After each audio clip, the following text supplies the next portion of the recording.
Warning. This is a worldwide classic book, but the content may be inappropriate for some audience. Please, take it in mind. The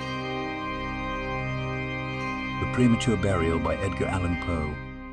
This audiobook is a creation of Audiobook Traveler. There are certain themes of which the interest is all-absorbing, but which are too entirely horrible for the purposes of legitimate fiction. These the mere romanticist must eschew if he do not wish to offend or to disgust. They are with propriety handled only when the severity and majesty of truth sanctify and sustain them. We thrill, for example, with the most intense of pleasurable pain over the accounts of the passage of the Beresina, of the earthquake at Lisbon, of the plague at London, of the massacre of St. Bartholomew, or of the stifling of the 123 prisoners in the Black Hole at Calcutta. But in these accounts it is the fact, it is the reality, it is the history which excites. As inventions, we should regard them with simple abhorrence. I have mentioned some few of the more prominent and august calamities on record. But in these it is the extent, not less than the character of the calamity, which so vividly impresses the fancy. I need not remind the reader that from the long and weird catalogue of human miseries, I might have selected many individual instances more replete with essential suffering than any of these vast generalities of disaster. The true wretchedness, indeed, the ultimate woe, is particular, not diffuse, that the ghastly extremes of agony are endured by man the unit, never by man the mass. For this, let us thank a merciful God. To be buried while alive is beyond question the most terrific of these extremes which has ever fallen to the lot of mere mortality. That it has frequently, very frequently, so fallen will scarcely be denied by those who think. The boundaries which divide life from death are at best shadowy and vague. Who shall say where the one ends and where the other begins? We know that there are diseases in which occur total cessations of all the apparent functions of vitality, and yet in which these cessations are merely suspensions, properly so called. They are only temporary pauses in the incomprehensible mechanism. A certain period elapses, and some unseen mysterious principle again sets in motion the magic pinions and the wizard wheels. The silver cord was not forever loosed, nor the golden bowl irreparably broken. But where, meantime, was the soul? Apart, however, from the inevitable conclusion, a priori, that such causes must produce such effects, that the well-known occurrence of such cases of suspended animation must naturally give rise, now and then, to premature interments. Apart from this consideration, we have the direct testimony of medical and ordinary experience to prove that a vast number of such interments have actually taken place. I might refer at once, if necessary, to 100 well-authenticated instances. One of very remarkable character, and of which the circumstances may be fresh in the memory of some of my readers, occurred not very long ago in the neighboring city of Baltimore, where it occasioned a painful, intense, and widely extended excitement. The wife of one of the most respectable citizens, a lawyer of eminence and a member of Congress, was seized with a sudden and unaccountable illness which completely baffled the skill of her physicians. After much suffering, she died, or was supposed to die. No one suspected, indeed, or had reason to suspect, that she was not actually dead. She presented all the ordinary appearances of death. The face assumed the usual pinched and sunken outline. The lips were of the usual marble pallor. The eyes were lusterless. There was no warmth. Pulsation had ceased. For 3 days, the body was preserved unburied, during which it had acquired a stony rigidity. The funeral, in short, was hastened on account of the rapid advance of what was supposed to be decomposition. The lady was deposited in her family vault, which for 3 subsequent years was undisturbed. At the expiration of this term, it was opened for the reception of a sarcophagus. But, alas, how fearful a shock awaited the husband, who personally threw open the door. As its portal swung outwardly back, some white-apparelled object fell rattling within his arms. It was the skeleton of his wife in her yet unmolded shroud. A careful investigation rendered it evident that she had revived within 2 days after her entombment, that her struggles within the coffin had caused it to fall from a ledge or shelf to the floor, where it was so broken as to permit her escape. A lamp which had been accidentally left full of oil within the tomb was found empty. It might have been exhausted, however, by evaporation. On the uttermost of the steps which led down into the dread chamber was a large fragment of the coffin, with which it seemed that she had endeavored to arrest attention by striking the iron door. While thus occupied, she probably swooned, or possibly died, through sheer terror. And in failing, her shroud became entangled in some ironwork which projected interiorly. Thus she remained, and thus she rotted erect. In the year 1810, a case of living inhumation happened in France, attended with circumstances which go far to warrant the assertion that truth is indeed stranger than fiction. The heroine of the story was a Mademoiselle Victorine Lafourcade, a young girl of an illustrious family, of wealth, and of great personal beauty. Among her numerous suitors was Julien Bossuet, a poor litterateur or journalist of Paris. His talents and general amiability had recommended him to the notice of the heiress, by whom he seems to have been truly beloved. But her pride of birth decided her, finally, to reject him, and to wed a Monsieur Renelle, a banker and a diplomatist of some eminence. After marriage, however, this gentleman neglected, and perhaps even more positively ill-treated her. Having passed with him some wretched years, she died. At least her condition so closely resembled death as to deceive everyone who saw her. She was buried, not in a vault, but in an ordinary grave in the village of her nativity, filled with despair and still inflamed by the memory of a profound attachment. The lover journeys from the capital to the remote province in which the village lies, with the romantic purpose of disinterring the corpse and possessing himself of its luxuriant tresses. He reaches the grave. At midnight he unearths the coffin, opens it, and is in the act of detaching the hair when he is arrested by the unclosing of the beloved eyes. In fact, the lady had been buried alive.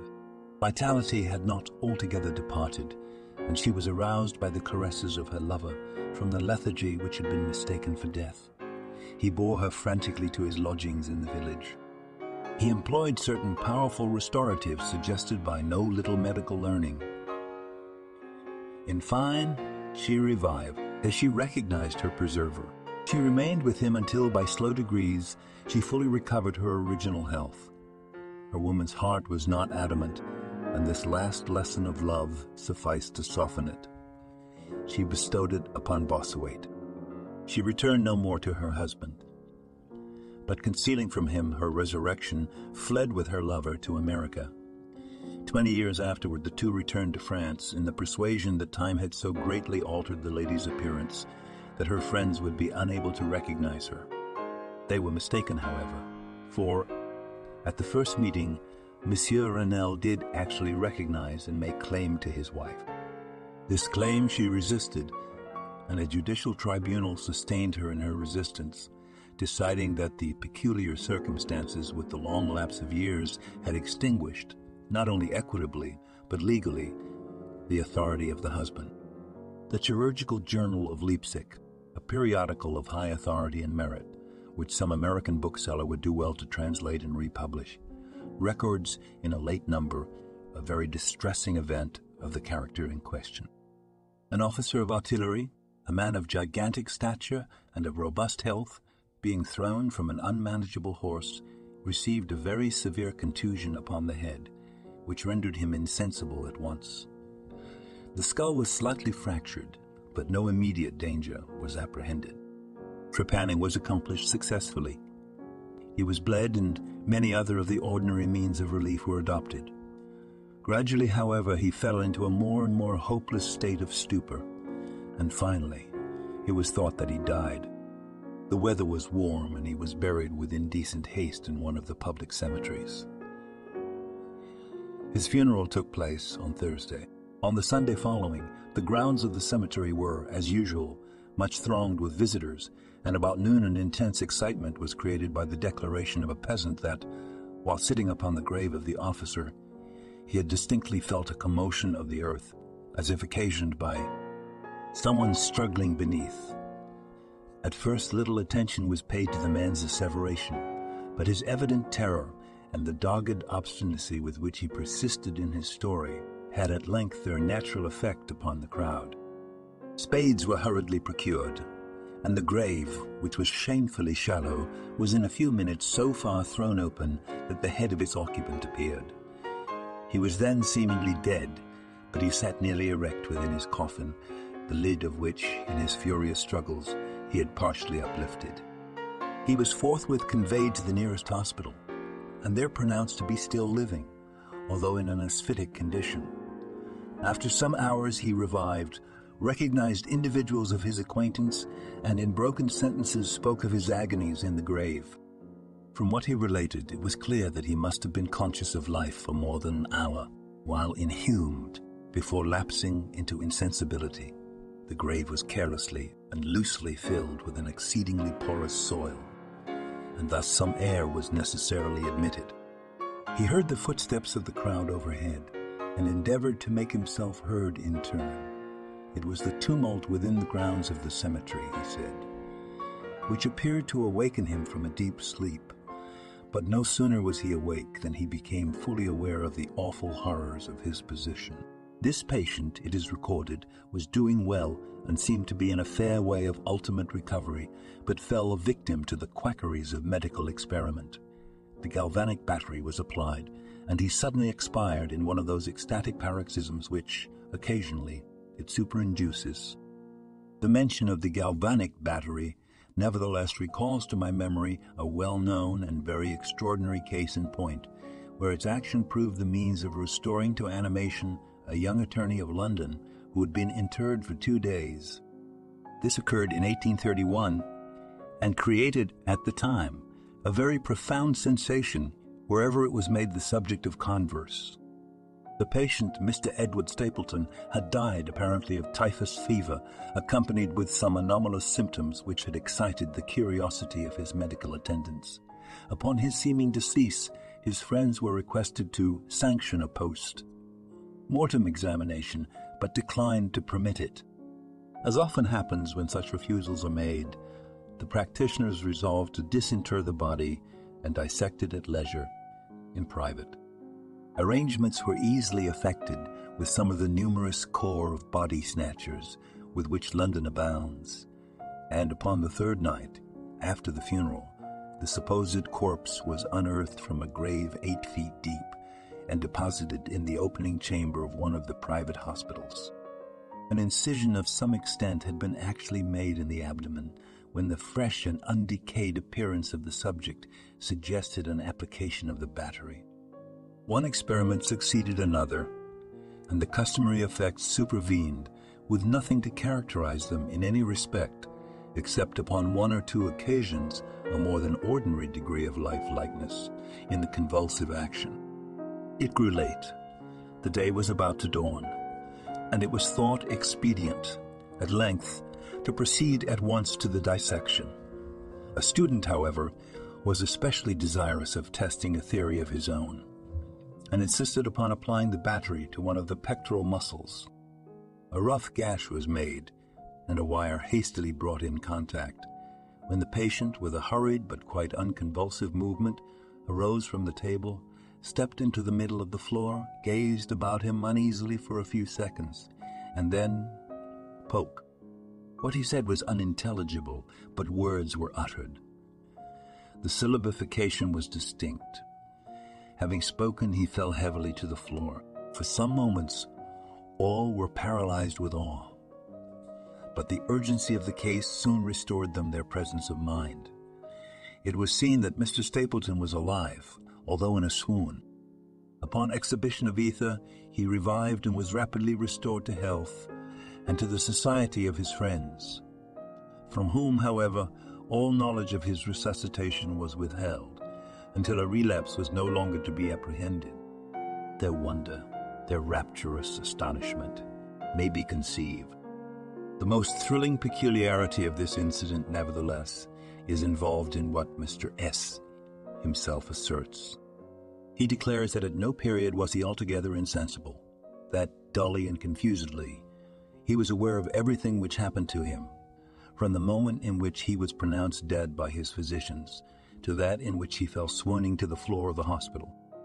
"I am alive," were the uncomprehended words which, upon recognizing the locality of the dissecting room, he had endeavored, in his extremity, to utter. It were an easy matter to multiply such histories as these. But I forbear, for indeed we have no need of such to establish the fact that premature interments occur. When we reflect how very rarely, from the nature of the case, we have it in our power to detect them, we must admit that they may frequently occur without our cognizance. Scarcely, in truth, is a graveyard ever encroached upon, for any purpose, to any great extent, that skeletons are not found in postures which suggest the most fearful of suspicion. Fearful indeed the suspicion, but more fearful the doom. It may be asserted without hesitation that no event is so terribly well adapted to inspire the supremeness of bodily and of mental distress as is burial before death.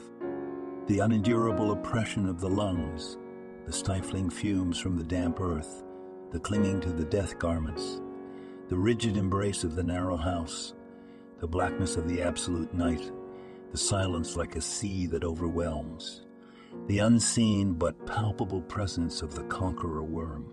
These things, with the thoughts of the air and grass above, with memory of dear friends who would fly to save us if but informed of our fate, and with consciousness that of this fate they can never be informed, that our hopeless portion is that of the really dead. These considerations, I say, carry into the heart which still palpitates a degree of appalling and intolerable horror from which the most daring imagination must recoil. We know of nothing so agonizing upon earth. We can dream of nothing half so hideous in the realms of the nethermost hell, and thus all narratives upon this topic have an interest profound.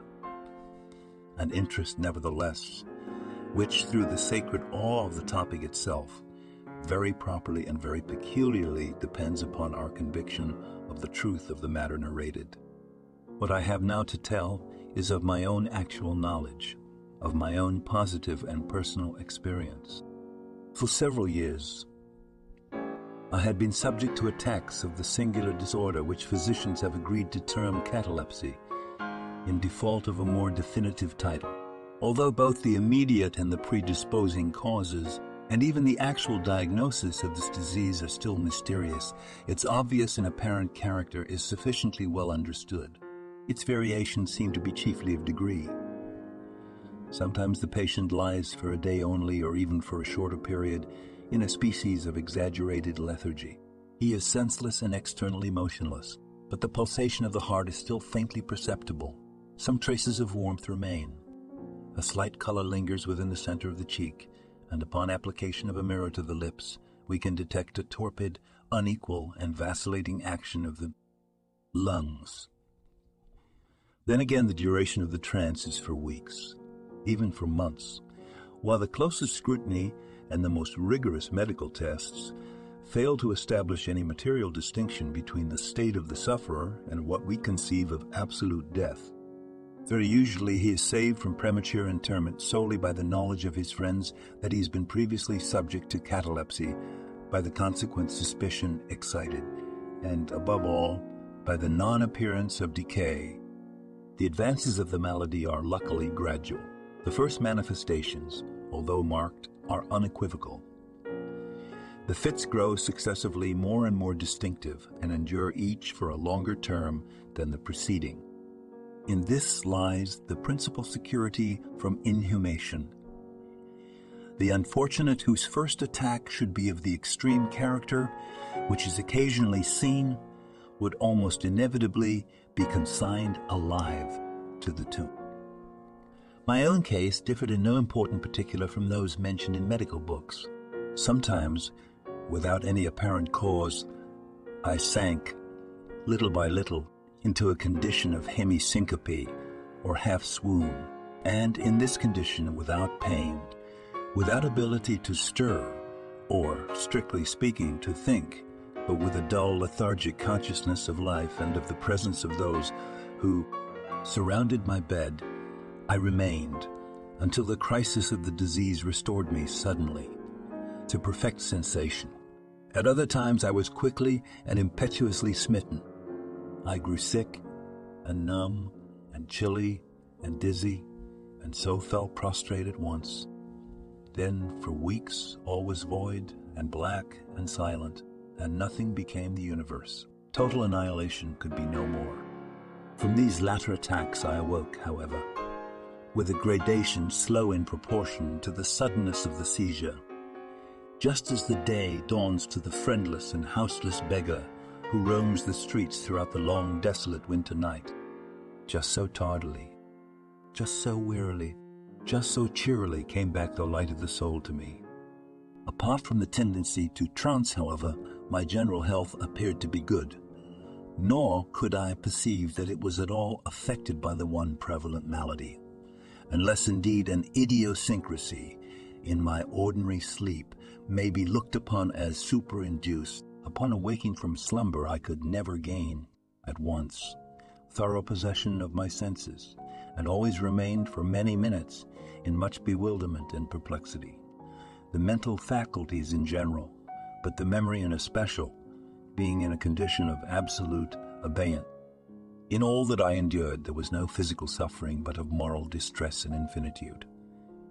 My fancy grew charnel. I talked of worms, of tombs, and epitaphs. I was lost in reveries of death, and the idea of premature burial held continual possession of my brain. The ghastly danger to which I was subjected haunted me day and night. In the former, the torture of meditation was excessive; in the latter, supreme.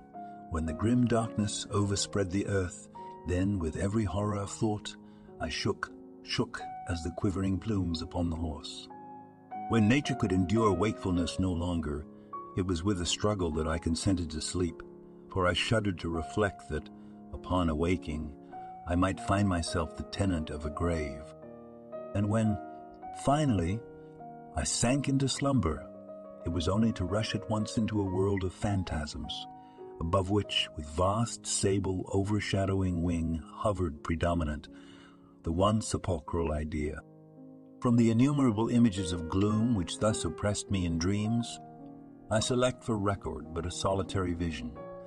Methought I was immersed in a cataleptic trance of more than usual duration and profundity. Suddenly there came an icy hand upon my forehead, and an impatient, gibbering voice whispered the word "Arise." I sat erect. The darkness was total. I could not see the figure of him who had aroused me. I could call to mind neither the period at which I had fallen into the trance, nor the locality in which I then lay. While I remained motionless and busied in endeavors to collect my thought, the cold hand grasped me fiercely by the wrist, shaking it petulantly while the gibbering voice said again, "Arise. Did I not bid thee arise?" "And who?" I demanded. "Art thou?" "I have no name in the regions which I inhabit," replied the voice mournfully. "I was mortal, but am fiend. I was merciless, but am pitiful. Thou dost feel that I shudder. My teeth chatter as I speak, yet it is not with the chilliness of the night without end. But this hideousness is insufferable. How canst thou tranquilly sleep? Cannot rest for the cry of these great agonies. These sights are more than I can bear. Get thee up, come with me into the outer night, and let me unfold to thee the graves. Is not this a spectacle of woe?" I looked, and the unseen figure which still grasped me by the wrist had caused to be thrown open the graves of all mankind, and from each issued the faint phosphoric radiance of decay, so that I could see into the innermost recesses, and there view the shrouded bodies in their sad and solemn slumbers with the worm. But alas, the real sleepers were fewer by many millions than those who slumbered not at all. And there was a feeble struggling, and there was a general sad unrest, and from out the depths of the countless pits there came a melancholy rustling from the garments of the buried. And of those who seemed tranquilly to repose, I saw that a vast number had changed, in a greater or less degree, the rigid and uneasy position in which they had originally been entombed. And the voice again said to me as I gazed, "Is it not, oh, is it not a pitiful sight?" But before I could find words to reply, the figure had ceased to grasp my wrist, the phosphoric lights expired, and the graves were closed with a sudden violence, while from out them arose a tumult of despairing cries, saying again, "Is it not, O God, is it not a very pitiful sight?" Fantasies such as these, presenting themselves at night, extended their terrific influence far into my waking hours. My nerves became thoroughly unstrung, and I fell a prey to perpetual horror. I hesitated to ride, or to walk, or to indulge in any exercise that would carry me from home. In fact, I no longer dared trust myself out of the immediate presence of those who were aware of my proneness to catalepsy, lest, falling into one of my usual fits, I should be buried before my real condition could be ascertained. I doubted the care, the fidelity of my dearest friends. I dreaded that, in some trance of more than customary duration, they might be prevailed upon to regard me as irrecoverable. I even went so far as to fear that, as I occasioned much trouble, they might be glad to consider any very protracted attack as sufficient excuse for getting rid of me altogether. It was in vain they endeavored to reassure me by the most solemn promises. I exacted the most sacred oaths, that under no circumstances they would bury me until decomposition had so materially advanced as to render farther preservation impossible. And even then, my mortal terrors would listen to no reason, would accept no consolation. I entered into a series of elaborate precautions. Among other things, I had the family vault so remodeled as to admit of being readily opened from within. The slightest pressure upon a long lever that extended far into the tomb would cause the iron portal to fly back. There were arrangements also for the free admission of air and light, and convenient receptacles for food and water, within immediate reach of the coffin intended for my reception. This coffin was warmly and softly padded, and was provided with a lid fashioned upon the principle of the vault door, with the addition of springs so contrived that the feeblest movement of the body would be sufficient to set it at liberty. Besides all this, there was suspended from the roof of the tomb a large bell, the rope of which it was designed should extend through a hole in the coffin, and so be fastened to one of the hands of the corpse. But alas, what avails the vigilance against the destiny of man? Not even these well-contrived securities suffice to save from the uttermost agonies of living inhumation a wretch to these agonies foredoomed. There arrived an epoch, as often before there had arrived, in which I found myself emerging from total unconsciousness into the first feeble and indefinite sense of existence. Slowly, with a tortoise gradation, approached the faint gray dawn of the cycle day, a torpid uneasiness, an apathetic endurance of dull pain. No care, no hope, no effort. Then, after a long interval, a ringing in the ears.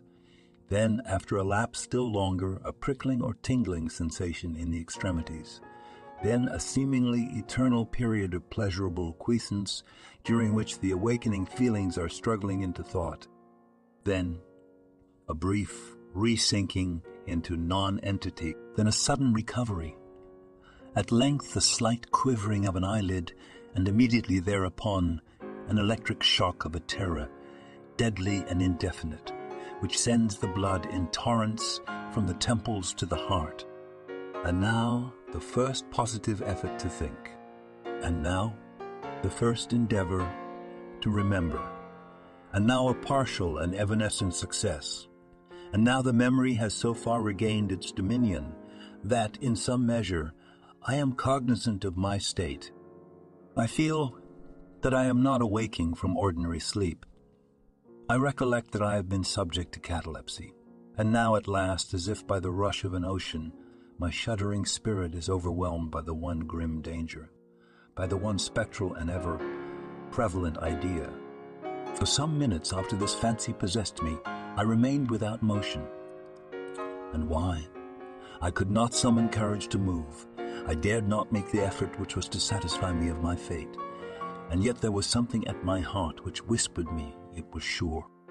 Despair, such as no other species of wretchedness ever calls into being. Despair alone urged me, after long irresolution, to uplift the heavy lids of my eyes. I uplifted them. It was dark, all dark. I knew that the fit was over. I knew that the crisis of my disorder had long passed. I knew that I had now fully recovered the use of my visual faculties, and yet it was dark, all dark, the intense and utter raylessness of the night that endureth forevermore. I endeavored to shriek, and my lips and my parched tongue moved convulsively together in the attempt, but no voice issued from the cavernous lungs, which, oppressed as if by the weight of some incumbent mountain, gasped and palpitated with the heart at every elaborate and struggling inspiration. The movement of the jaws, in this effort to cry aloud, showed me that they were bound up, as is usual with the dead. I felt, too, that I lay upon some hard substance, and by something similar my sides were also closely compressed. So far I had not ventured to stir any of my limbs, but now I violently threw up my arms, which had been lying at length with the wrists crossed. They struck a solid wooden substance, which extended above my person at an elevation of not more than 6 inches from my face. I could no longer doubt that I reposed within a coffin at last. And now, amid all my infinite miseries, came sweetly the cherub hope, for I thought of my precautions. I writhed and made spasmodic exertions to force open the lid. I felt my wrist for the bell rope. It was not to be found. And now the comforter fled forever, and a still sterner despair reigned triumphant. For I could not help perceiving the absence of the paddings which I had so carefully prepared. And then, too, there came suddenly to my nostrils the strong, peculiar odor of moist earth. The conclusion was irresistible. I was not within the vault. I had fallen into a trance while absent from home, while among strangers. When or how, I could not remember. And it was they who had buried me as a dog, nailed up in some common coffin, and thrust deep, deep, and forever into some ordinary and nameless grave. As this awful conviction forced itself thus into the innermost chambers of my soul, I once again struggled to cry aloud, and in this second endeavor I succeeded. A long, wild, and continuous shriek, or yell of agony, resounded through the realms of the subterranean night. "Hello, hello there," said a gruff voice in reply. "What the devil's the matter now?" said a second. "Get out of that," said a third. "What do you mean by yowling in that air kind of style, like a cattymount?" said a fourth. And hereupon I was seized and shaken without ceremony, for several minutes, by a junto of very rough-looking individuals. They did not arouse me from my slumber, for I was wide awake when I screamed, but they restored me to the full possession of my memory. This adventure occurred near Richmond, in Virginia. Accompanied by a friend, I had proceeded upon a gunning expedition, some miles down the banks of the James River. Night approached, and we were overtaken by a storm. The cabin of a small sloop lying at anchor in the stream, and laden with garden mold, afforded us the only available shelter. We made the best of it, and passed the night on board. I slept in one of the only 2 berths in the vessel, and the berths of a sloop of 60 or 20 tons need scarcely be described. That which I occupied had no bedding of any kind.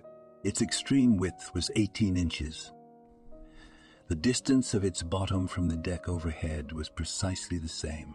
I found it a matter of exceeding difficulty to squeeze myself in. Nevertheless, I slept soundly in the whole of my vision, for it was no dream and no nightmare. Arose naturally from the circumstances of my position, from my ordinary bias of thought, and from the difficulty to which I have alluded of collecting my senses and especially of regaining my memory. For a long time after awaking from slumber, the men who shook me were the crew of the sloop, and some laborers engaged to unload it. From the load itself came the earthly smell. The bandage about the jaws was a silk handkerchief in which I had bound up my head, in default of my customary nightcap. The tortures endured, however, were indubitably quite equal for the time to those of actual sepulture. They were inconceivably hideous. But out of evil proceeded good, for their very excess wrought in my spirit an inevitable revulsion.